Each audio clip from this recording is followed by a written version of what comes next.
Hi there. Today, we're going to introduce some basic terminology, some basic names and directions that we use to describe locations in the brain. Now, once again, we're looking at a view from the side. This is called a lateral view of the brain.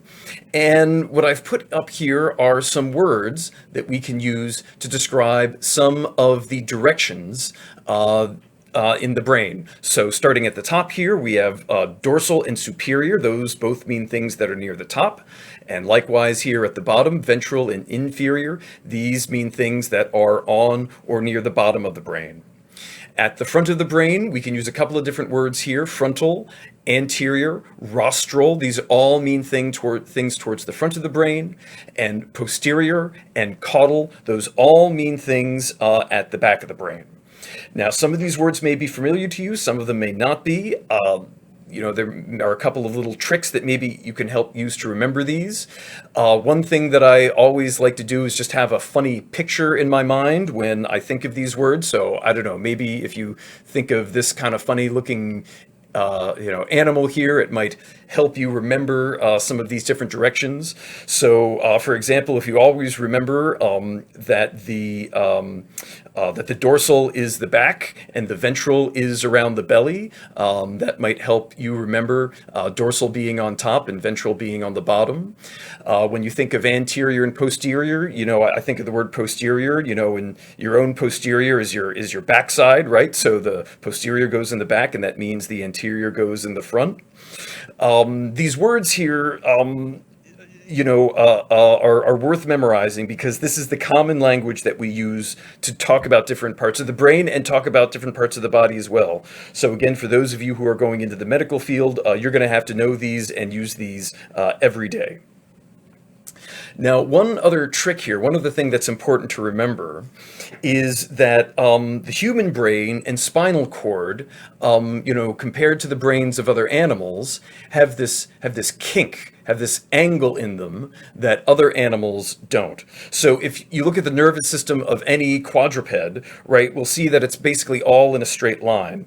And what that means is that the dorsal part of the brain and the dorsal part of the spinal cord are all basically on the same part of the body.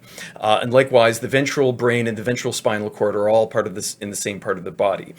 In the human brain, that's not the case. We use dorsal to mean the top of the brain and ventral to mean the bottom of the brain here. But when we're talking about the spinal cord, we use dorsal to mean the part that's towards the back of the body and ventral to mean the part that's close to the belly, close to the front of the body.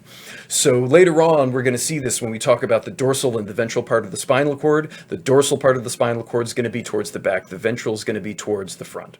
So just remember this sort of little funny thing about the human nervous system. All right, so we've got these basic directions. What I just want to show you here are just different views of the brain to kind of help you get a sense of how it all comes together, right? So we've got the lateral views that I showed you just a moment ago. This is a left lateral view. We're looking at the brain from the left side. Here, we're looking at it from the right side. On the bottom here, we've got this anterior or rostral view looking at the brain from the front. Here, we've got this posterior or caudal view looking at it from the back. Here, we can see the cerebellum very, very clearly. And in the middle here, we are looking at the brain either from the bottom, from the ventral view, or from the top, a superior and dorsal view. As part of this view here, it also gives us an opportunity to introduce one more word, which is the word medial. Medial just means towards the middle or at the middle. And lateral here just means towards the side. I've already introduced the term lateral to you. So, if we combine all of these terms, medial and lateral, inferior, superior, anterior and posterior, it gives us sort of all of the directions that we need to describe any place in the brain or in the body for that matter.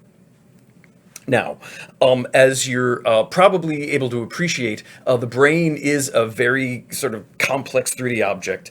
If you're having trouble visualizing it, I'd encourage you to search for some pictures and some videos. I've linked here, for example, a video. This is an anatomically correct brain that shows a sort of nice 3D view in different orientations. We've gone from a lateral to frontal, back to lateral. Now we're looking at a ventral view here. So if you're having trouble picturing all of this in your head, take some time, look at some additional videos, some additional pictures, just to try to build, I don't know, your own mental 3D model of the brain. All right, that's it for this video. Next time, we're going to be looking closer at the cortex, and we're going to be looking at the four lobes of the cerebral cortex. Thanks very much. Bye-bye.